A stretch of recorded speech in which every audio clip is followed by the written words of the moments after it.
tejido apical. En los pulmones encontraremos cáncer. Edema. El edema, congestión. Ya, pero ¿cómo se traduce? Crepitantes. Crepitantes. Crepitantes. Ya, entonces ya vamos contando.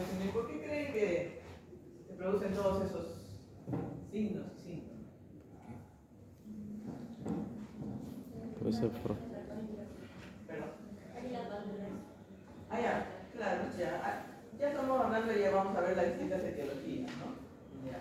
Y vemos que todas esas etiologías pueden llevar a los mismos signos y síntomas que ustedes han mencionado, ¿no? Muy bien, entonces vamos a repasar un poquito lo que ya ustedes tienen ya un concepto general de lo que hablamos del síndrome de insuficiencia cardíaca. ¿Ya? Esta es una patología muy frecuente, sea cual sea la especialidad, rama, especialidad quirúrgica, médica, a la que ustedes se dedican por eso. Van a ver con mucha frecuencia este diagnóstico, este síndrome de insuficiencia cardíaca, porque tiene que ver mucho con la etiología, y las etiologías que vamos a ver cada vez son más frecuentes, y eso a medida que la población envejece, por lo tanto, esto suele ser una enfermedad de edades avanzadas. No descarto obviamente que niños, lactantes, tengan insuficiencia cardíaca porque hay patologías congénitas que llevan inclusive a tener signos de insuficiencia cardíaca, no síntomas porque el bebé lactante no lo va a estresar, pero sí pueden encontrar insuficiencia cardíaca en un lactante. ¿Ya?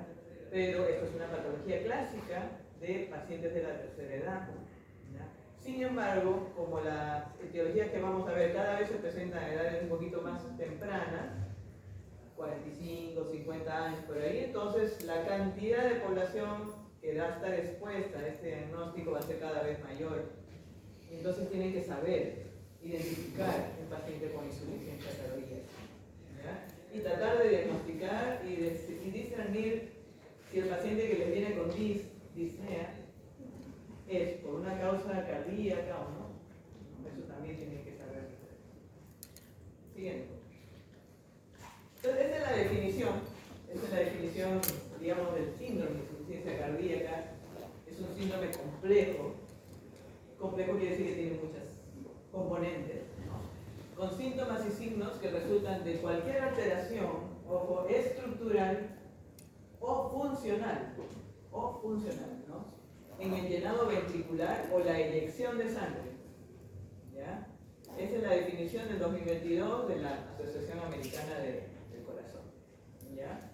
Más o menos por ahí va, ¿no? Observen que no menciona en ningún momento específicamente que solo sea por una infección del gasto cardíaco, ¿no? Pero algo nos está mencionando. Y existirá insuficiencia cardíaca cuando el corazón es incapaz de bombear la sangre en dirección anterógrada a una velocidad suficiente para cubrir las demandas metabólicas del organismo, o solo es capaz de hacerlo con presiones de llenado cardíaco altas. ¿Ya? Por ejemplo, un paciente que tiene un gasto cardíaco disminuido, insuficiencia cardíaca, pero un paciente que tiene una hipovolemia severa, por ejemplo, por una deshidratación aguda, también tiene un gasto cardíaco disminuido. Claro. ¿Cierto? Pero las presiones de llenado, ¿cómo estarán? Muy bajas. Muy bajas. Un paciente que se desangra o un paciente deshidratado severo. Este paciente con insuficiencia cardíaca, por definición, suele tener presiones de llenado muy altas para tratar de compensar de alguna manera, ayudar, como ya vamos a ver a través de los distintos mecanismos fisiopatológicos, a tratar de bombear, digamos así, tratar de obtener un gasto cardíaco, para utilizar palabras, digamos, más técnicas, suficientes para la demanda del organismo. Siguiente. Esto ya lo conocemos todos, ¿no? El sarcómero, que es la estructura básica, digamos, la estructurada para la redundancia y funcional, digamos así, de la fibrilla miocárdica, ¿no? Todos conocemos el sarcómero, los componentes del sarcómero, las fibras de actina y de miosina, las fibras de actina que son componentes de los filamentos. ¿De acuerdo? Delgados, ¿ya? ¿Qué componente es el de los filamentos gruesos? Miosina. La miosina, ¿no? Ustedes tienen, me parece, un poquito más fresco esto porque hace poco que lo vieron relativamente. Y la contracción depende de la interacción entre las fibras, entre los filamentos gruesos y los filamentos delgados, entre las interacciones entre las fibras entre la miosina y la actina. ¿Sí? Muy bien, siguiente. Si vamos a hablar del gasto cardíaco, ya que mencionó su compañero, recuerden que el gasto cardíaco depende de dos factores, del volumen sistólico y de la frecuencia cardíaca. ¿Ya? ¿Qué es el gasto cardíaco? Ahí lo dice. ¿Qué es el gasto cardíaco? Volumen. Ahí dice, gasto cardíaco, litros por minuto. ¿Qué quiere decir? ¿Cuánta sangre sale en un minuto, no? Segundo. Una cantidad de sangre que se expulsa del corazón en un minuto. ¿Ya? Que habitualmente ronda los 5 litros por minuto. Habitualmente ronda los 5 litros por minuto. Entonces depende de la frecuencia cardíaca y del volumen sistólico. ¿Bien? El volumen sistólico a su vez depende de 3 factores que ustedes ya conocen, ¿no? Precarga, postcarga y contractilidad. Eso ya lo han visto en fisiología. ¿Sí? Y acá lo vamos a recordar, porque es importante que ustedes recuerden todo eso adelante. Si no reconocen o no recordamos muy bien cómo es la fisiopatología de cualquier enfermedad, no vamos a entender por qué vienen los signos, los síntomas y cómo lo vamos a tratar. ¿Ya? ¿Cómo lo vamos a tratar? Retrocedamos un poquito. Durante muchos años hemos sabido que las fibras de miosina, los filamentos gruesos están compuestos por proteínas de miosina, y ya durante los últimos años se vio que estos componentes de miosina podían ser objeto de alguna terapia, que estimular o deprimir a su ¿ya? Y ya vamos a ver, o ya van a ver con el transcurrido de los años, que hay medicamentos que han aparecido recientemente que pueden estimular o deprimir la función de la miosina, que pueden servir para tratar ciertas patologías como la miocardiopatía hipertrófica obstructiva, por ejemplo, ¿no? Entonces tenemos que saber y conocer, recuerden siempre esto, la anatomía, la fisiología, la fisiopatología es lo básico, y no estoy acá por redundar o digamos para volver atrás, para recapitular eso con gusto, sino que tienen que entender esto para saber cómo tratar esta enfermedad siguiente. Acá no vamos a ver el tratamiento, vamos a ver el síndrome, pero ya después tendrán oportunidad para ver lo demás. Siguiente. ¿Qué es la precarga? Ya ustedes recordarán el mecanismo de Frank-Starling. ¿Sí?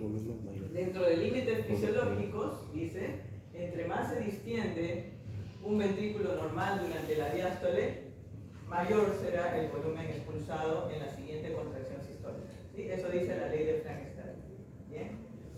Perfecto. Entonces, eso quiere decir que el volumen sistólico es proporcional al volumen de fin de diástole. ¿Ya? Eso dice la ley de Frank-Starling. Siguiente, por favor. ¿Qué pasa en un paciente con insuficiencia cardíaca? ¿Qué pasa en un paciente con insuficiencia cardíaca? Arriba, vamos a ver en este gráfico donde vamos a ver en este diagrama donde tenemos en las chisas la precarga, que ya tenemos el volumen sistólico. Vemos ahí que cuanto mayor es la precarga, como dice ahí, mayor será el volumen sistólico. Entonces, ¿qué pasa en un paciente que viene deshidratado? Tiene un gasto cardíaco disminuido. ¿Qué es lo que hace en ese caso? Mete un montón de líquidos, ¿no? Claro. Y eso va a hacer que aumente el volumen sistólico, se llena el corazón, aumenta el volumen diastólico final y aumenta el volumen sistólico, ¿cierto? Pero en un corazón insuficiente, este mecanismo de Frank-Starling está deteriorado. En un corazón que tiene un cuadro de insuficiencia cardíaca, por más que le aumentemos la precarga, la variación del volumen sistólico va a ser mucho menor, ¿ya? Y vamos a ver que las presiones de llenado, presión diastólica final, van a ser rápidamente elevadas en un paciente con insuficiencia cardíaca. Por eso habrán escuchado muchas veces al paciente con insuficiencia cardíaca no le debemos de dar mucho volumen.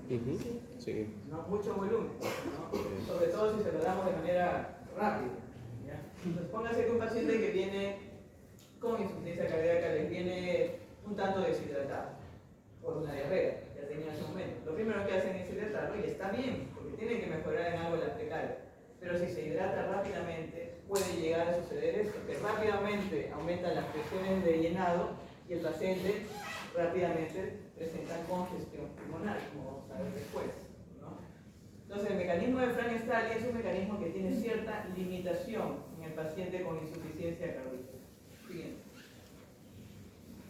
Entonces, a fin de cuentas, la precarga es el estrés parietal ventricular al final de la diástole y corresponde al estiramiento de las fibras ventriculares justo antes de la contracción. ¿Qué parámetros se correlacionan con el estiramiento miocárdico? Ahí tenemos el volumen diastólico final o la presión diastólica final. Ambos parámetros se correlacionan con la precarga. ¿Bien? Presión diastólica final o volumen diastólico final. Siguiente. Nuevamente, acá tenemos lo mismo que habíamos visto, precarga, volumen sistólico. La respuesta a volumen en un corazón normal, observen cómo aumenta, a medida que aumentamos la precarga, aumenta el volumen sistólico, pero en un paciente con insuficiencia cardíaca, esa variación, esa pendiente, digamos, más achatada, y el paciente rápidamente llega a la insuficiencia cardíaca, llega a la sobrecarga de volumen. Siguiente. ¿Qué es la poscarga? A ver, ¿qué tenemos como poscarga? La fuerza, ¿no? La fuerza que hace... La resistencia, ¿no? Resistencia, ya muy bien, resistencia. Ok, la resistencia. En términos fisiopatológicos, la poscarga corresponde al estrés parietal ventricular durante la contracción.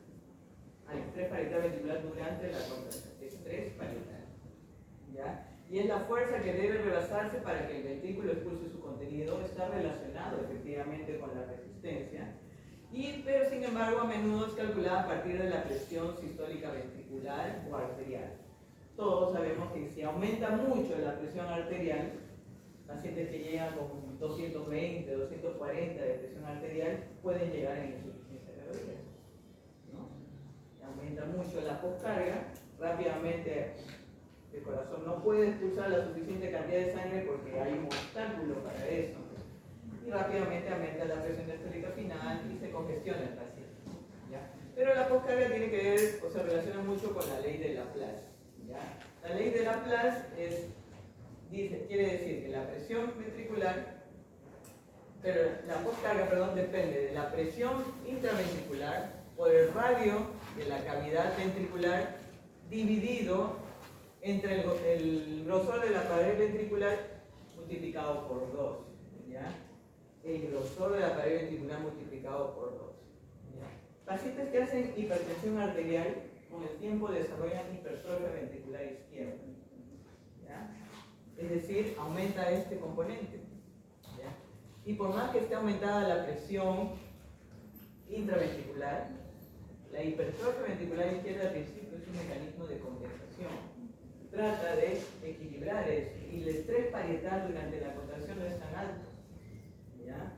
Entonces, esta poscarga se mantiene más o menos equilibrada durante un tiempo en un paciente hipertenso. El paciente tolera muy bien eso, puede estar con presiones 180 o 200 caminando a lo más normal, y de pronto toma la presión y con la presión alta, no, yo no siento nada. Y es que es así, existen mecanismos de compensación para evitar que el paciente desarrolle síntomas, sobre todo cuando esto es paulatino.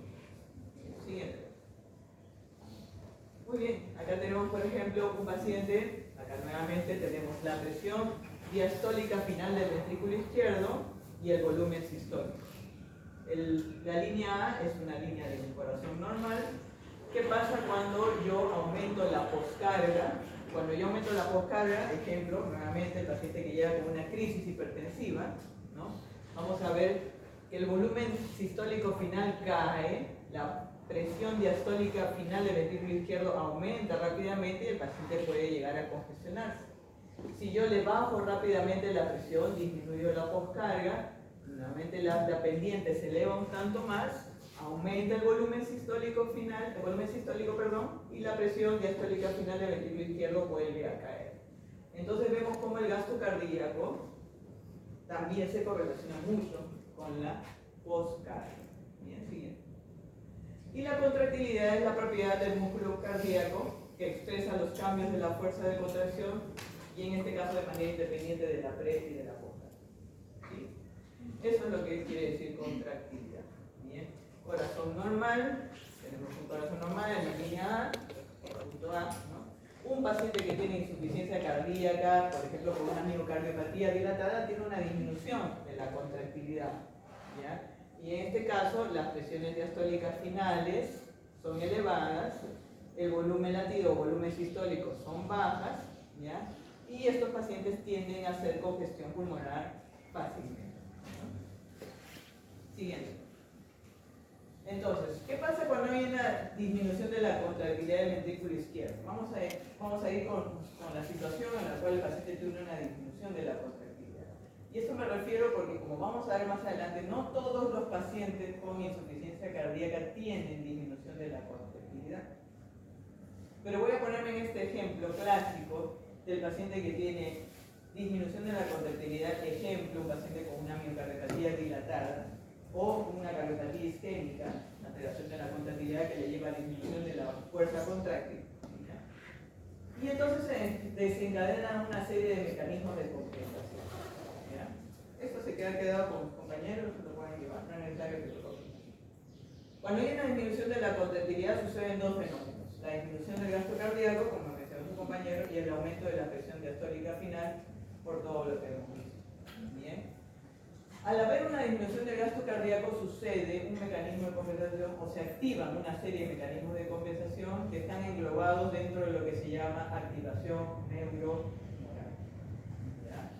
Y acá vamos a ver que eso es muy importante, ya que gran parte de la terapia que ha demostrado efectividad en el pronóstico de la insuficiencia cardíaca está relacionada a la inhibición de la activación del sistema neurohormonal. Además, la disminución del gasto cardíaco obviamente origina hipoperfusión periférica. El aumento de la presión diastólica final lleva a un aumento de manera retrógrada al aumento de la presión capilar pulmonar, y eso lleva a congestión pulmonar. Si eso se presenta de manera aguda, brusca, el paciente va a desarrollar insuficiencia respiratoria, va a originar hipoxemia, y eso va a originar mayor deterioro de la contractilidad del ventrículo izquierdo. Además, la hipoperfusión periférica contribuye a originar este problema que se llama insuficiencia renal, que si bien puede ser algo agudo, digamos en un paciente que hace una falla cardíaca aguda y puede ser reversible, en los pacientes que tienen insuficiencia cardíaca crónica, si desarrollan insuficiencia renal complica bastante su pronóstico. Además, la insuficiencia renal contribuye aún más a la retención de fluidos, mayor congestión pulmonar y así sucesivamente. ¿No? Siguiente. Esto le quería mostrar en relación a cómo se comporta el aumento de la presión diastólica final en relación al aumento de la presión capilar pulmonar.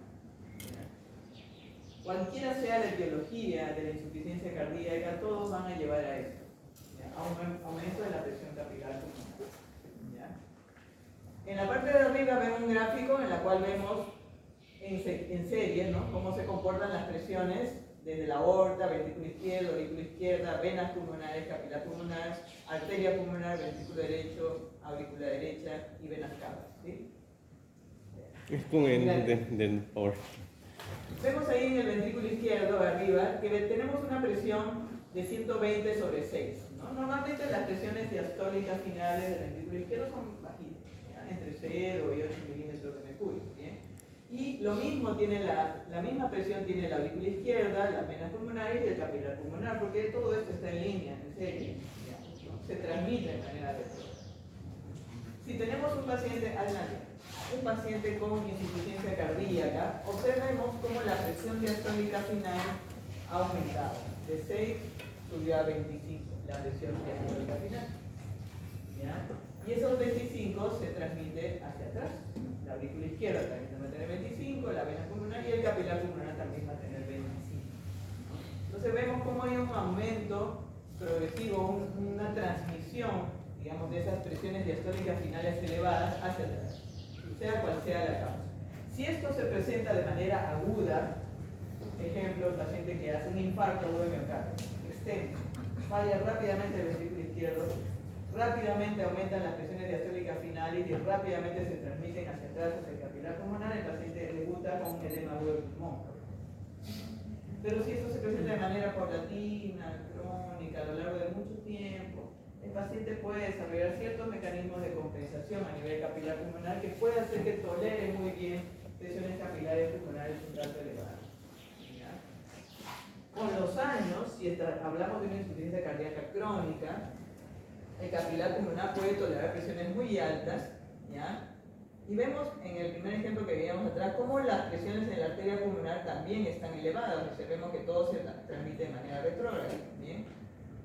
Este aumento crónico de la presión en la arteria pulmonar hace que se produzca un fenómeno de remodelado en las arteriolas pulmonares, que con el tiempo pueden hacer que esta presión arterial pulmonar se mantenga fija, elevada durante mucho tiempo, a pesar de que yo corrija la causa de la insuficiencia cardíaca.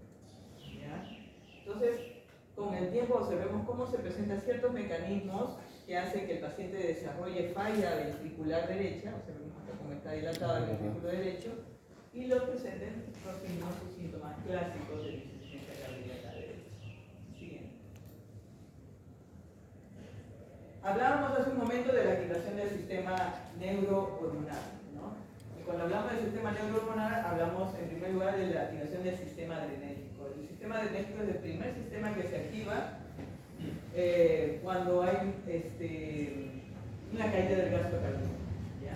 Inclusive antes de que los signos y los síntomas se mantengan presentes, ¿no? Se hagan presentes.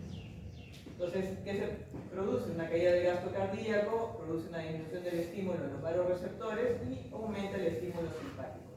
¿Qué se libera? Norepinefrina, noradrenalina, lo cual intenta aumentar la fuerza de la contracción ventricular izquierda por su efecto inotrópico positivo y aumenta la frecuencia cardíaca. Es cronotrópico positivo. ¿Se acuerdan ustedes que el gasto cardíaco depende del volumen sistólico por la frecuencia cardíaca y el volumen sistólico a su vez depende de la contractilidad, bla, bla, bla? Entonces, la activación del sistema adrenérgico intenta compensar la caída del gasto cardíaco de esa manera, aumentando la frecuencia cardíaca y la contracción.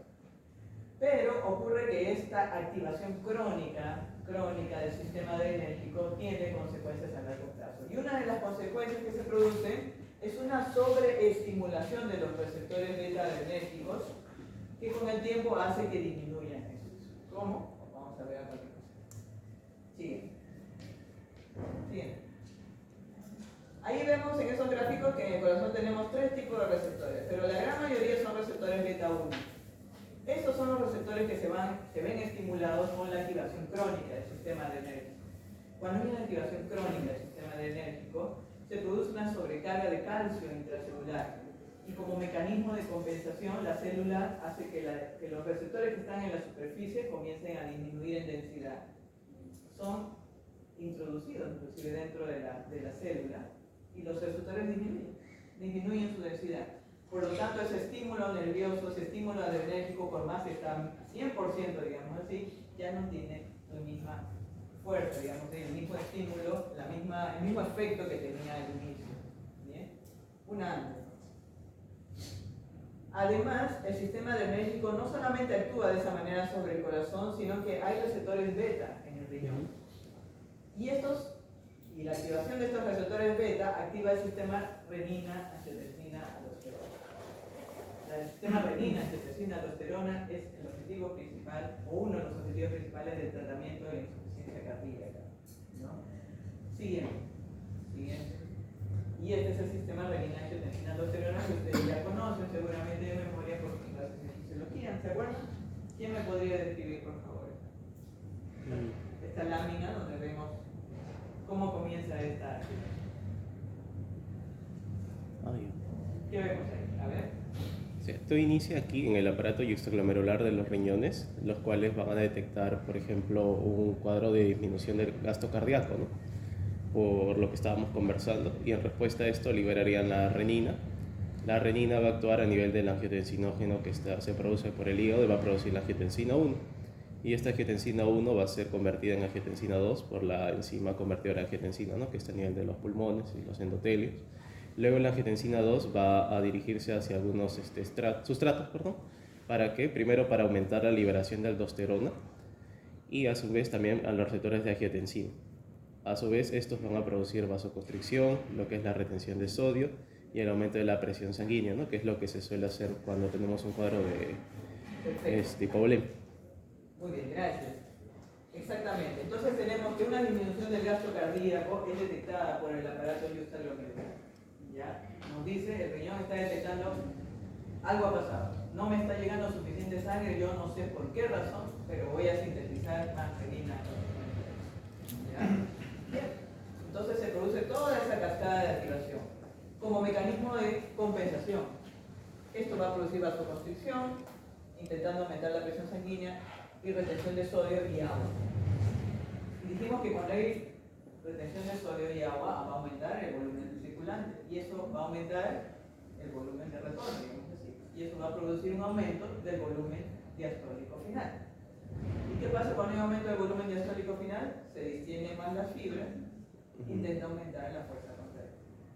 Entonces, esta retención de sodio y agua trata de apelar de alguna manera a este mecanismo de Frank-Starling en el corazón para tratar de aumentar la fuerza contraria, para tratar de aumentar, el volumen sistólico, ¿ya? A través del aumento del volumen diastólico final. ¿Sí? Entonces, el riñón no sabe qué está pasando, pero sabe que no le está llegando suficiente cantidad de sangre, no hay suficiente presión de perfusión, por lo tanto va a originar la activación de este sistema hepático. Además, y en esta lámina también se ve que la enzima convertidora de la angiotensina también cataliza la lisis de estas sustancias que son la bradiquinina, que la bradiquinina es un vasodilatador, ¿ya? Entonces, al inhibir a la bradiquinina, la enzima convertidora de la angiotensina, también disminuye entonces la síntesis de estos péptidos. Vemos acá ya algunos objetivos de la terapia de insuficiencia cardíaca. Inhibir esto. Siguiente lámina, por favor. ¿Ya? Acá vemos la parte final del estímulo del sistema renina-angiotensina-aldosterona. Vemos que la angiotensina 2 actúa a través de dos receptores, AT1 y AT2. Pero nuestro objetivo va a ser el receptor AT1, porque a través de este receptor produce vasoconstricción, acción proliferativa a nivel del miocito, del endotelio y de la pared vascular, y también la liberación de neurohormonas como la aldosterona. ¿Sí? Sigue. También está la vasopresina. La vasopresina es liberada en respuesta a cambios en la osmolaridad sérica o el volumen sanguíneo, y también en respuesta a niveles elevados de angiotensina 2. Vemos que hay una interacción entonces entre todo este sistema neurohormonal. ¿Ya? Entonces, la activación de la vasopresina induce retención de agua en los segmentos distales de la nefrona y también vasoconstricción sistémica. Todo con el objetivo de tratar de minimizar esa caída de gasto cardíaco, de compensar esa caída de gasto cardíaco. Siguiente. Por último, tenemos a los péptidos natriuréticos. ¿Han escuchado hablar de los péptidos natriuréticos? ¿Sí? ¿Qué son los péptidos natriuréticos? ¿Vasodilatadores? ¿Alguien que se acuerde? ¿No son aspectos que se producen a nivel de la aurícula y el ventrículo en respuesta al aumento del gasto cardíaco? Muy bien, y se presentan o se secretan por Cuando hay distensión de sus paredes. un aumento de la distensión, efectivamente. ¿Y qué hacen? Su nombre lo dice. Natriuresis, o sea, expulsar sodio a través de la orina para disminuir. Entonces, la secreción de los péptidos natriuréticos trata de contrabalancear las secreciones o la activación del sistema renina-angiotensina-aldosterona. El sistema renina-angiotensina-aldosterona retiene sodio y agua, esto trata de eliminar. Trata de crear un equilibrio entre estos sistemas. Durante mucho tiempo, este objetivo, digamos, terapéutico no se trataba como parte de la terapia de insuficiencia cardíaca. No se sabía ya hace muchos años de los péptidos natriuréticos, inclusive este péptido natriurético, el siguiente, por favor. El que más conocemos es el llamado BNP, ¿ya? Sus siglas vienen de Brain Natriuretic Péptidos, el péptido natriurético cerebral, fue en primer lugar donde se aisló fue en tejidos cerebrales, ¿no? Pero después se vio que estos se secretaban a nivel del corazón, ¿no? Pero se sabía de ellos, pero no era un objetivo terapéutico. Que producen a fin de cuentas no solamente natriuresis, también producen vasodilatación arterial. ¿Ya? Entonces, estos péptidos natriuréticos son, digamos, la contrarregulación de la activación del sistema renina-angiotensina-aldosterona. Ya conocemos todo eso. Siguiente. Muy bien, entonces ya ahora sí vamos a hablar de la etiología de la insuficiencia cardíaca. Ahora ya sabemos la fisiopatología, vamos a recordar un poquito de la fisiopatología, recordemos cuáles son las principales causas. Y vean que a la cabeza está la hipertensión arterial. Cuando yo, o todos hemos sido estudiantes de medicina y hablamos de insuficiencia cardíaca, inmediatamente se nos viene a la mente un corazón débil, un corazón con disminución de la fuerza contraria, ¿no? Inmediatamente uno se imagina un corazón grande, con baja fuerza contráctil, etcétera, pero no es así. La insuficiencia cardíaca, como vamos a ver a continuación, tiene distintas formas de presentarse. Entonces, como etiología, la principal causa es la hipertensión arterial. ¿Ya? Por eso hablamos mucho sobre el tratamiento, el diagnóstico precoz de la hipertensión arterial, y no estamos hablando de banalidades, sino que esto todo el tiempo lleva muchas consecuencias, como ustedes ya seguro lo saben. En segunda causa está la enfermedad coronaria, ahí ya es más fácil de entender. Un infarto lleva a disminución de la fuerza contráctil, ¿no? Es más fácil de entender. Valvulopatías, cualquiera que ustedes se imaginen, estenosis aórtica, insuficiencia aórtica, estenosis mitral, etc. Se causa de insuficiencia cardíaca. Las cardiomiopatías, que son ya patología propia del músculo cardíaco, dentro de las cardiomiopatías, las más conocidas son la dilatada, la hipertrófica y la restrictiva, ¿no? Englobadas en realidad distintas etiologías dentro de esos grandes diagnósticos. ¿Ya? Arritmias también son causa de insuficiencia cardíaca, tanto bradiarritmias como taquiarritmias, fibrilación auricular, bloqueos auriculoventriculares con frecuencias muy bajas. Ya recuerden ustedes, ya hemos hablado de qué depende el gasto cardíaco, ¿no? Cardiopatías congénitas, que pueden ser diagnosticadas desde que nace el bebé hasta años después, inclusive. Toxicidad por alcohol, que es una etiología que nosotros no siempre tomamos en cuenta, pero que en nuestro país es muy importante. Toxicidad por agentes quimioterápicos, cada vez más presente, ya que cada vez se utilizan agentes quimioterápicos con mayor frecuencia, ¿no? El cáncer es una patología que se trata cada vez más, ¿no? Y hay agentes quimioterápicos que inducen insuficiencia cardíaca, que inducen disfunción sistólica ventricular izquierda. Y causas infecciosas, como por ejemplo enfermedad de Chagas, ¿no? Endocarditis, miocarditis, etcétera, etcétera. Entonces, estas son las etiologías más comunes de insuficiencia cardíaca. A la cabeza la hipertensión arterial y la cardiopatía isquémica. ¿Cómo se clasifica la insuficiencia cardíaca? La clasificación más usada actualmente es dependiendo de lo que se llama fracción de eyección. La fracción de eyección es un término que deviene de restar el volumen diastólico final menos el volumen sistólico final sobre el volumen diastólico final multiplicado por 100. ¿Qué quiere decir eso? En términos concretos hablando, quiere decir de todo lo que recibe el corazón al final de la diástole, qué proporción expulsa con cada 100. Eso quiere decir, ¿ya? Y normalmente, en realidad no es 100%, siempre hay un volumen residual. Normalmente está alrededor de 60, 55, 65%, rondea el 60%. ¿Sí? Entonces, tomando en cuenta ese parámetro que se puede tomar muy fácilmente a través de una ecocardiografía, la insuficiencia cardíaca se ha dividido actualmente en tres. La insuficiencia cardíaca con fracción de eyección reducida, que es cuando la fracción de eyección es del 40% o menos. La insuficiencia cardíaca con fracción de eyección levemente reducida, que es cuando la fracción de eyección entra entre 41 y 49%. Y la insuficiencia cardíaca con fracción de eyección preservada, cuando es del 50% para arriba. Y eso incluye todo lo demás. ¿Cuál piensan ustedes que es la más frecuente?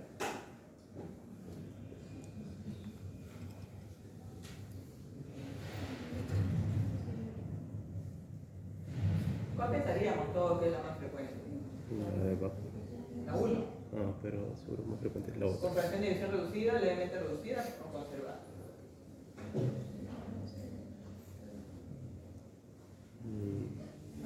A ver quién dice la 1. Creo la 3. Chicos, anímense. La 1. Perfecto. Muy bien. ¿Por cuál votan? ¿Cuál? Sí, la 1. Levanta la mano. ¿Quién dice la 3? Ya, ¿por qué la 3?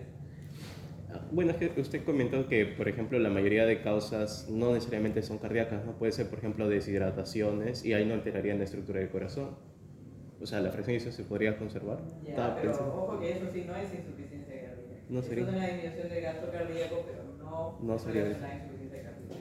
O los shocks. Una cosa es hablando de síndrome de bajo gasto cardíaco, es otra cosa, que incluye la insuficiencia cardíaca, pero que no todo es insuficiencia cardíaca, pero acá estamos hablando específicamente de insuficiencia cardíaca. Vuelve alto. Bueno, hablando de términos comunes, la mitad de los pacientes con insuficiencia cardíaca tienen insuficiencia cardíaca con fracción de eyección conservada. Y la otra mitad, la recta. ¿Ya? Entonces, ¿cómo es, doctor? Entonces, ¿qué? ¿La fracción de eyección puede ser normal y yo tener insuficiencia cardíaca? Sí, así es. Observen acá, que para hablar de insuficiencia cardíaca con fracción de eyección conservada, todos tienen signos y síntomas, ¿vio? ¿Bien? Todos tienen signos y síntomas de insuficiencia cardíaca.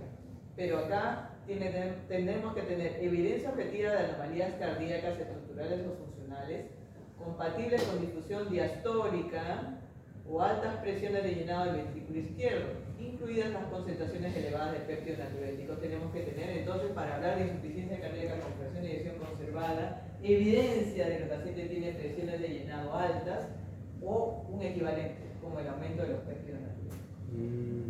¿Ya? Entonces, ejemplo, nuevamente a la cabeza, la hipertensión arterial. La hipertensión arterial, imaginamos nosotros un paciente que empieza con su hipertensión a los 40 años. A los 40 años nadie se mide la presión, nadie importa, qué sé yo. Pasan 5 o 10 años, le detectan hipertensión arterial, no llevan tratamiento, el paciente sigue subiendo más porque no tiene ningún síntoma. Pasan 10 años más, le hacen una ecocardiografía y le encuentran una hipertrofia ventricular izquierda. Porque el corazón se defiende de alguna manera. Si tiene un aumento en la poscarga, tengo que tratar de compensar eso de alguna forma, ¿no? Aumentando mi fuerza contraria, el músculo comienza a engrosarse, como hace todo músculo que hace más fuerza, como el que va al gimnasio, ¿ya? Pero si yo midiera las presiones dentro de esas cavidades, dentro de la cavidad ventricular izquierda, la voy a encontrar elevada. Y el paciente puede empezar a hacer ya los signos y síntomas clásicos de insuficiencia cardíaca. Puede ser el paciente, ya no voy a jugar fútbol porque ya cada vez no juego. Subo 3 pisos, ya antes subía normal, pero ya no puedo. Ya comienza con la disnea, ¿no? Es muy sutil a veces la forma de presentación. Es el paciente que ustedes y nosotros muchas veces hemos visto y decir, bueno, ya es de edad, pues, ¿no? Tiene 65 años, ya no piense que eres un chibolo, pero no es necesario. ¿No? ¿Verdad? No sé, ustedes ya tienen la bendición de sus papás, probablemente estén comida, y mi papá tiene 88 años. Y mi papá hasta hace unos 10 años atrás corría más que yo. ¿No? Entonces ahora ya no lo hace porque tiene 88 años, pero no es mío. Entonces no es necesariamente todo atribuible a la edad. Hay que pensar siempre que podría ser otra etiología de esa disnea. Muy bien, entonces recuerden esto, la mitad de los pacientes con insuficiencia cardíaca tienen fracción de eyección conservada, la otra mitad puede ser reducida o levemente reducida. ¿Por qué agruparon esto así? ¿Por qué dividieron de esa manera a los pacientes? ¿Por qué no pusieron a todos fracción de eyección conservada y los demás? ¿Por qué tuvieron que poner en el medio un grupo con pacientes con insuficiencia cardíaca con fracción de eyección levemente reducida?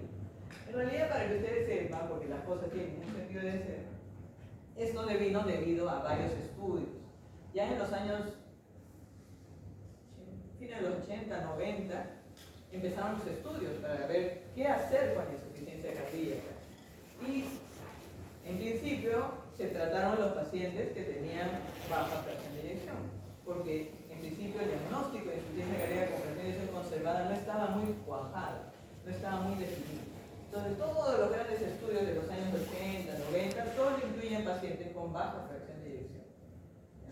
Entonces en ellos comenzaron a estudiar los fármacos que ya van a ver después, inhibidores de enzimas convertidos en angiotensina, betabloqueadores, etc. Pero comenzaron a observar que cada vez aparecían más pacientes con fracción de eyección conservada. Entonces decimos, bueno, en estos pacientes deben funcionar también los mismos medicamentos que hacen. No funcionaron. No funcionaron esos medicamentos. ¿Ya? ¿Y qué pasa con los pacientes que ya no tienen fracción de eyección tan producida, pero que ya están en el límite, en el borde, entre 41 y 40? ¿Qué pasa con ese grupo? Pues parece que sí, parece que en ese grupo de pacientes todavía funciona ese grupo de medicamentos. Parece que sí, parece que no, que esto, que el otro. Creó un limbo. Un limbo ahí que fue o devino a raíz de diversos estudios que se fueron realizando. Esto es una definición actual. ¿Quién sabe de acá a unos años cambie? De pronto agrupan a todos y dicen, ¿sabes qué? Fracción de eyección conservada y después puede ser. Porque esto depende mucho de la terapia que les den. Siguiente. Y acá tenemos distintas etiologías, no sé si se alcanza a ver bien. Por ejemplo, el paciente con insuficiencia cardíaca con fracción de eyección reducida, vemos en esos casos pues que tiene un compromiso de la contractilidad, evidentemente, y dentro de las causas, enfermedad coronaria. Ahí he tratado de agrupar las distintas etiologías que pueden ser causa de insuficiencia cardíaca, ¿no? Con fracción de revisión reducida, con fracción de eyección levemente reducida y preservada. Cuando hay insuficiencia cardíaca con fracción de eyección preservada, acá principalmente hay un compromiso del llenado diastólico. Antiguamente se hablaba de insuficiencia cardíaca sistólica y insuficiencia cardíaca diastólica. También existe este término, existió ese término, ¿no? Antes de que utilizáramos la fracción de eyección para dividir. Entonces, podríamos decir que aquellos que tienen fracción de eyección conservada tienen principalmente una alteración del llenado diastólico, pero eso no quiere decir que los que tienen fracción de eyección levemente reducida o reducida no lo tengan, porque también tienen compromiso de llenado diastólico. ¿Ya? Entonces hay una conjugación, una mezcla de fisiopatología en todo eso. ¿Ya? Siguiente. Hay otras maneras de clasificar la insuficiencia cardíaca que clínicamente hablando también tenemos la clasificación de la New York Heart. La NICA, ¿no? La NICA. 1, 2, 3, 4, seguramente eso ya lo conocen, no sé si alguna vez lo han escuchado. Sí. 1, 2, 3, 4, el 1 es el paciente que siente disnea cuando hace esfuerzo pues, excesivo, mucho mayor a lo que está acostumbrado. Clase 2 es el paciente que hace disnea ante esfuerzos habituales para él, ¿no? Eso siempre es importante correlacionarlo con lo que el paciente haga, no es lo mismo un paciente de 40 años que un paciente de 80 años. Entonces siempre correlacionarlo con lo que el paciente esté acostumbrado a hacer. Y dígame usted, está acostumbrado a subir, no sé, vive en un 4 piso, no hay ascensor, todos los días sube 4 pisos. De pronto el paciente le dice, ya no puedo subir, al segundo piso me tengo que parar, bueno, esfuerzo, digamos, clásico para él, un esfuerzo habitual para él, ya sería una clase funcional 2. 3 ya sería esfuerzos mínimos, vestirse, bañarse, comer, y 4 es un reposo. ¿Sí? ¿Sí? También hay otra forma de clasificar la insuficiencia cardíaca, es la clasificación por estadios. ¿Ya? Esta clasificación viene del año 2002, ya tiene más de 20 años. ¿Sí? Pero todavía se utiliza. ¿Ya? Es una clasificación que trata de más o menos hacer un paralelo entre la insuficiencia cardíaca y el cáncer. Más o menos, ¿no? ¿Cómo evoluciona la insuficiencia cardíaca? La evolución de la insuficiencia cardíaca tiene una trayectoria más o menos lineal. Está desde el estadio A, del paciente que tiene el riesgo de hacer insuficiencia cardíaca, pero que no tiene aún ninguna alteración estructural ni funcional. Ejemplo, el paciente hipertenso que aún no ha hecho hipertrofia. El estadio 2 es el paciente, o el estadio B, perdón, es el paciente que tiene ya alguna alteración estructural funcional, pero nunca ha hecho síntomas ni signos de insuficiencia cardíaca. El paciente hipertenso que ya tiene hipertrofia, por ejemplo, o dilatación de la aurícula izquierda, pero nunca ha hecho signos ni síntomas de insuficiencia cardíaca. En el estadio C ya es el paciente que ya ha hecho signos de insuficiencia cardíaca ahora o en algún momento de su vida. Quiere decir que del estadio C ya no se vuelve al estadio B ni al estadio B. Una vez que llegamos al estadio C, se queda siempre en el estadio C. Y por último está el estadio D, que es el paciente con insuficiencia cardíaca avanzada, refractaria a todo tipo de tratamiento y que pudiera llegar a ser candidato a trasplante cardíaco o a terapia paliativa. Esa es la clasificación por estadio. ¿Cuáles son los signos y síntomas? Ya ustedes los han mencionado al inicio de la clase, ya los conocen más o menos, ¿no? Los típicos son la disnea, la ortopnea, la disnea paroxística nocturna, la tolerancia disminuida al ejercicio, fatiga, cansancio, más tiempo para recuperarse del ejercicio, aumento de volumen en los tobillos, etc. Esos son los síntomas típicos. No necesariamente son patognomónicos, bueno, no hay nada patognomónico en realidad esto, pero lo que más nos puede orientar a pensar que esa disnea es de causa cardíaca es en este caso la ortopnea y la disnea paroxística nocturna. ¿Ya? En cuanto a los síntomas. ¿Sí? Siguiente. Síntomas menos típicos está la tos nocturna. Los pacientes con mucha frecuencia lo refieren. Pero la tos nocturna puede ser por muchas causas. En realidad puede ser por reflujo, el asma, sibilancias, sensación de entumecimiento, pero pérdida de apetito, confusión en ancianos, hay que tener en cuenta ese síntoma. ¿Ya? Los pacientes de cierta edad comienzan a olvidarse de las cosas, variar un poco, y a veces piensan, bueno, es por la edad, ¿no? O sea, a veces puede ser un síntoma de insuficiencia cardíaca. ¿Ya? Palpitaciones, como decía la doctora, mareos, síncope también, y vendosneas. ¿Saben qué es la vendosnea? Cuando se quiere doblar, dificultad respirando en esta posición. Dificultad, La sensación de falta de aire. Al inclinarse. al inclinarse hacia adelante, ¿no? La sensación de falta de aire al inclinarse hacia adelante. La vendosnea. ¿No? Siguiente. Ya, y en cuanto a los signos más específicos son la ingurgitación yugular, que ustedes ya lo mencionaron, el reflujo hepatoyugular. ¿Qué es el reflujo hepatoyugular? Cuando presiona, ¿no? El hígado. Sí. Sí. Un poquito de...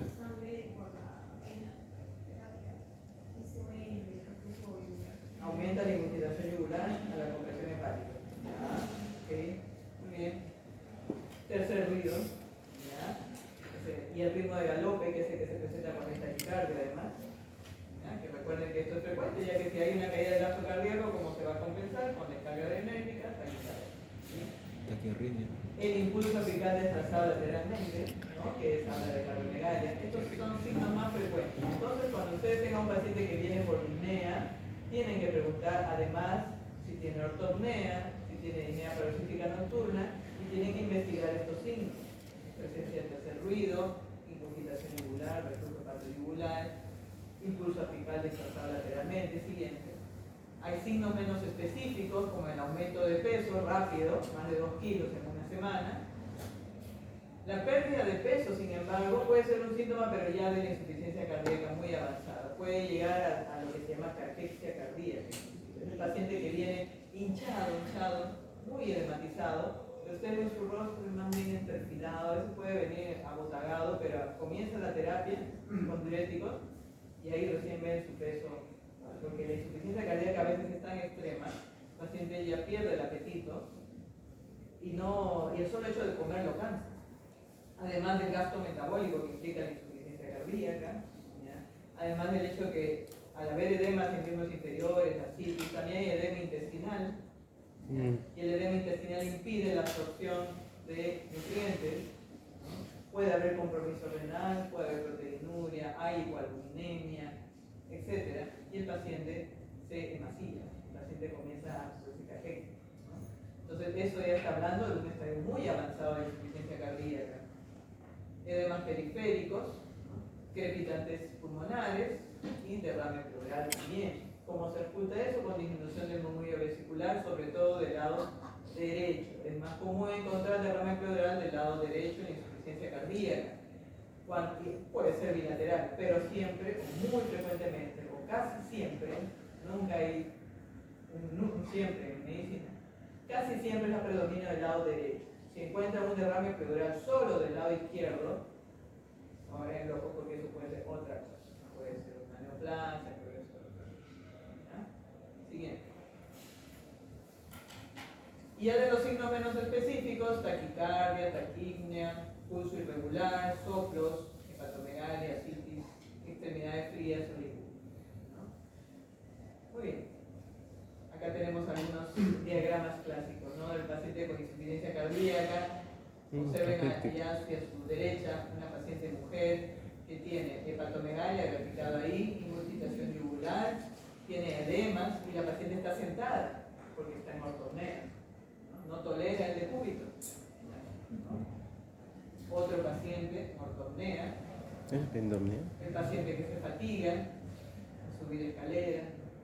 Entonces, son síntomas un tanto, algunos más específicos que otros. Vemos acá la ingurgitación yugular. Allá tratando de hacer una maniobra esta es la maniobra de reflujo hepatoyugular, ¿no? La compresión hepática que produce un aumento de la ingurgitación yugular. Por el contrario, podemos encontrar pacientes muy caquécticos en insuficiencia cardíaca, vienen edematizados, o sea, hay edema en miembros inferiores, pero observemos ya la pérdida de peso tan notoria de estos pacientes ya hacia el final de la insuficiencia cardíaca, cuando esta ya es avanzada. Y por último vamos a hablar de un par de casos clínicos para analizar un poquito esto, ¿no? Cómo se presenta un caso de insuficiencia cardíaca. Tenemos un caso clínico típico, paciente varón de 45 años, un paciente que niega ser hipertenso, ni diabético, fuma 2 a 3 cigarros al día, dislipidemia no sabemos. Tiene antecedentes familiares interesantes, su padre falleció a los 48 años, desconoce la razón, pero sabe que fue de un momento a otro. Y un hermano tiene arritmia, dice madre sana. Así vienen los pacientes a veces, pues, sin causa aparente. No les dicen mucho, a veces ni conocen a sus padres, no saben. Pero es importante preguntar siempre por los antecedentes familiares. ¿No? Acude a consulta por apnea progresiva desde hace aproximadamente 3 meses, que se ha exacerbado en el último mes hasta hacerse a pequeños esfuerzos. Prefiere ortopnea y tos nocturna y ha notado aumento de volumen en ambas piernas. Siguiente. Lo examinamos, encontramos presión arterial 170, frecuencia cardíaca 90, latidos por minuto, saturación de oxígeno 97%, bien. Al examen físico hay incurgitación yugular. A la auscultación los ruidos cardíacos son arrítmicos. Auscultamos un soplo sistólico en el foco mitral de 2/6. Al examen respiratorio, el murmullo vesicular está abolido, el tercio inferior del tórax derecho, y las ramas crepitantes bilaterales y basales. Al examen del abdomen hay hepatomegalia, reflujo hepatoyugular y edemas 2 cruces sobre 3 en ambas piernas. Entonces acá tenemos pues una presentación clásica. Un paciente joven, 45 años, que no es hipertenso, no es diabético, le toman la presión está bien, pero llama la atención los antecedentes familiares, ¿no? ¿Qué otra cosa tal vez les interesaría a ustedes preguntar a este paciente? ¿Qué más les preguntan? Sí puede dormir bien en la noche, ¿no? De recostado. Muy bien. Ya creo que sí les mencioné que Sí, decía. Sí, sí. ortopnea, tiene ortopnea. Sí. Muy bien. ¿Qué piensan ustedes que podría ser la causa de su insuficiencia cardíaca? Ajá, alguien dijo insuficiencia mitral. Por el foco mitral. Ya, muy bien, insuficiencia mitral, alguien, perfecto, muy bien. Estamos hablando de teología valvular, también es válido. Estamos ocultando un soplo sistólico 2/3 en el foco mitral. Es importante. Pero si fuera eso, por ejemplo, yo le preguntaría si ha tenido quizás alguna infección previa, ¿no? O sea, aquí acudiendo a las causas de la insuficiencia mitral. Importante ver de dónde viene. Ajá, claro. Importante de dónde viene. Por Hemos el hablado de la enfermedad de Chagas, ¿verdad? Ah, claro, también. ¿Sabe? Es producida por un parásito. Ajá, Y tripanosoma. transmitida por un bicho. Chirimacho. Chirimacho. ¿Dónde es más frecuente esta Es enfermedad? Arequipa, Puno, Chagas, Chirimacho. No sé, muchos, No en todas. Arequipa, Puno. Al sur. Sur. Arequipa, Moquegua, Nazca, por ahí todavía hay casos de Chagas, ¿no? Tripanosomiasis americanas, ¿no? Entonces, es importante ver de dónde viene el paciente, ¿ya? O si ha vivido tal vez por ahí, porque puede ser que no nació ahí, pero vivió muchos años ahí. Cómo fue su vivienda, las características de la vivienda. La chirimacha, Se esconde en los ladrillos. suele alojarse Las grietas. suele ser más frecuente en viviendas de adobe, de quincha, porque se mete en los resquicios de ahí, de ese tipo de viviendas. Por lo tanto, es más frecuente en familias de bajos ingresos económicos, ¿no? Es importante ver de dónde viene, ¿verdad? Sería importante saber, como dice la autora, que tiene un soplo, si el paciente tuvo tal vez una infección de joven, Por eso te coco, ¿no? tal vez tuvo Viajes. una amigdalitis recurrente, tal vez tuvo fiebre reumática, Ajá. tal vez es importante preguntarle eso, ¿no? Entonces, todos esos antecedentes son importantes. Dolores de A sus articulaciones. 45 años sin ser diabético y hipertenso, ¿ustedes pensarían que podría ser su etiología isquémica? Sí, poco probable. No hay nada definitivo, pero es poco probable. Pero llama la atención los antecedentes familiares, ¿no? También podríamos pensar en algo genéticamente determinado. ¿Una cardiopatía congénita? Ya, podría ser, pero O sea, las miocardiopatías dilatadas o así. ya, más que congénitas son genéticamente determinadas, ¿no? Congénita, cuando hablamos de cardiopatía congénita estamos hablando de malformaciones. Y así, sí, eso anormal. Comunicación auricular, interventricular, etc., ¿no? pero genéticamente determinada sí, la miocardiopatía. Dilatada quizás. Es importante ver los antecedentes Hipertrofia. familiares. Muerte súbita en un familiar de primer Ah, orden, pero o sea, dijo, papá, mamá o hermano, ahí dijo, es en un un antecedente momento que otro. siempre tienen que tener en cuenta. ¿Ya? Entonces ahí, muy probablemente este paciente tiene una etiología genéticamente determinada, pero la doctora bien se ha dado cuenta que tiene un soplo en el foco de la ciencia. Bien. Sé que no han tenido todavía clases de radiografía, ¿verdad? Porque yo les voy a describir No, un poquito. ¿Ya? Este paciente está en ritmo sinusal. vemos presencia de una acá. Esto es un extrasístole, después se lo vamos a describir bien. Pero su electrocardiograma habla o que tiene un bloqueo completo de rama izquierda, complejos QRS muy anchos, ¿ya? Y tiene bastantes extrasístoles supraventriculares. No me voy a detener mucho en eso porque lo que más que nada les puse el electrocardiograma para que vean un electro anormal con alteración. ¿Qué más pediríamos a este paciente? Ecocardiograma. Ajá, sí, ya. Ah, ya. Una radiografía de tórax. Ustedes donde van a ir a trabajar, al inicio, van a ir al lugar donde no hay ni siquiera electrocardiograma. Okay. Pero un examen físico y de rayos X, si es más frecuente de encontrar, puede ayudar, ¿no? Entonces vemos que le llama la atención acá. Ah, el corazón en botella, ¿no? En botellón. Corazón dilatado, cardiomegalia, los senos costodiafragmáticos Están borrados. fracturados, ambos lados, ¿no? Hay lesiones pleurales. Y bilateral. La foto no es muy buena en realidad, pero lo más probable es que tenga redistribución de flujo, ¿no? Cefalización. Patrón de congestión. Ujú. Hasta ahí no nos dice la etiología. ¿Cómo podemos saber la etiología? Un ecocardiograma nos puede ayudar. Este paciente le hicieron un ecocardiograma y lo que encontraron fue dilatación de las 4 cavidades, Uy, uy, uy. ¿ya? Fracción de eyección del 20%. Muy bajo. Le dije que lo normal es alrededor del 60%. De 55, estaba muy bajo. Tiene 20% de fracción. Eso quiere decir que todo su volumen diastólico final, solo 20% Sale. consigue eyectar. TAPC14 es un parámetro de disfunción del ventrículo derecho también, que también tiene disfunción ventricular derecha. Y además se encuentra un patrón llenado monofásico que habla de fibrilación auricular, aunque este paciente en este momento no lo tiene. Bien, acá no está la descripción de la insuficiencia mitral, como bien la doctora lo ¿ya? Pero ¿qué pasa?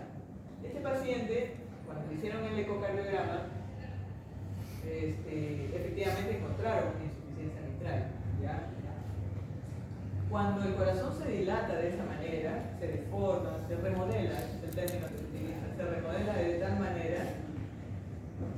Recuerden ustedes que las válvulas son simplemente estructuras que se abren y cierran en base a diferencia de presiones. ¿Ya? Y todo su aparato valvular ancla en los ventrículos. Los músculos papilares, Las cuerdas tendíneas tendíneas que llegan a la punta, a los velos punta de la primarias, boca, secundarias. cuando el corazón se dilata, imaginen que esta es la válvula mitral, ¿no? Cuando el corazón se dilata, los velos ya no coaptan adecuadamente, ¿ya? Y origina una insuficiencia mitral de tipo funcional. Pero es cierto, doctora, a veces estamos también nosotros en la duda de saber si esa insuficiencia mitral es la causa o la consecuencia de la cardiopatía, de la dilatación de ambos ventrículos. Porque una insuficiencia mitral crónica también te va a Puede llevar a la provocar dilatación del ventrículo izquierdo y eventualmente del lado derecho. Entonces, doctora, en ese caso hay distintos parámetros ecocardiográficos para definir bien cuál es la etiología. Si el problema de la válvula es funcional o si el problema es estructural. Por ejemplo, una válvula elongada, rizomatosa, prolapsada, entonces nos está hablando más de que esa válvula es la causa, ¿no? Hay parámetros. Se puede diferenciar por eso. Pero en este caso es insuficiencia mitral y ese soplo era funcional. ¿Ya? Entonces, este paciente se le hizo cateterismo cardíaco, como parte de sus estudios, no encontraron ninguna alteración coronaria. Hicieron estudios para Chagas, hicieron resonancia magnética, no encontraron ninguna alteración cardiaca de una miocarditis reciente, por ejemplo, nada de eso. Entonces quedó como diagnóstico una miocardiopatía dilatada. Este es un ejemplo clásico de un paciente con insuficiencia cardíaca con presión de eyección reducida. ¿Ah? Siguiente. Otro ejemplo. Ahora vamos ya Ya, bueno. Ella sí es hipertensa. Ella sí es hipertensa y acude a emergencia por disnea de una semana de evolución. Progresiva, a esfuerzos cada vez menores, rápidamente progresiva, en una semana. Además de disnea paroxística nocturna, ortopnea y edema. El cuadro clínico hasta acá. Parece algo agudo. No Sí. sabemos si es insuficiencia cardiaca. No sabemos nada. Pero hasta acá ya sabemos que es insuficiencia cardíaca. Presión arterial 200 sobre 100. ¿Ya? Frecuencia cardíaca 170 latidos por minuto. Y saturación de oxígeno 85. Muy bajo. Ya la paciente llega Descompensado. El paciente que hemos visto al inicio, ¿no? Siguiente. Bueno, esta paciente, este es su electrocardiograma, tiene una fibrilación auricular con respuesta ventricular elevada. La fibrilación auricular, como más adelante verán, es la arritmia más común que va a haber. La arrítmica por excelencia, como decían los profesores, es la fibrilación auricular, y a medida que avanza la edad, Más frecuente. es más frecuente, ¿no? Entonces esta paciente llega con la... Hola, ya no vamos.